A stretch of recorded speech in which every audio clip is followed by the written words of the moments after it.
கர்த்தர் நல்லவர், அவர் கிருபை என்றும் உள்ளது. எனக்கருமையான தேவஜனமே, ஆமென், ஸ்தோத்திரம். கர்த்தர் இன்றைக்கு நம்மோடு கூட ஒரு கேள்வியோடு கூட வருகிறார். இப்படி செய்கிறவன் என்றென்றைக்கும் அசைக்கப்படுவதில்லை. எப்படி செய்கிறவன் என்று பார்க்கும் பொழுது, தன் பணத்தை வட்டிக்கு கொடாமலும் குற்றமில்லாதவனுக்கு விரோதமாய் பரிதானம் வாங்காமலும் இருக்கிறவன். அல்லேலூயா. 1.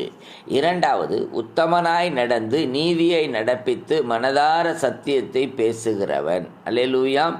3வது, ஆமென், ஸ்தோத்திரம், நாவினால் புறம் கூறாமலும் தோழனுக்கு தீங்கு செய்யாமலும் அயலான் சொல்லப்படும் நிந்தையான பேச்சை எடுக்காமலும் இருக்கிறவன். கர்த்தருக்கு பயப்படுகிறவன்.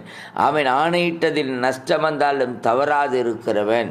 ஆமென், ஸ்தோத்திரம். இப்படிப்பட்ட காரியங்களை செய்கிறவன் அசைக்கப்படுவதில்லை. ஆமென். நியாய பிரமாணத்தை புரட்டாதபடிக்கு தேவனை சார்ந்து கொள்ள கிருபை கடவது. ஹல்லேலூயா. ஆமென்.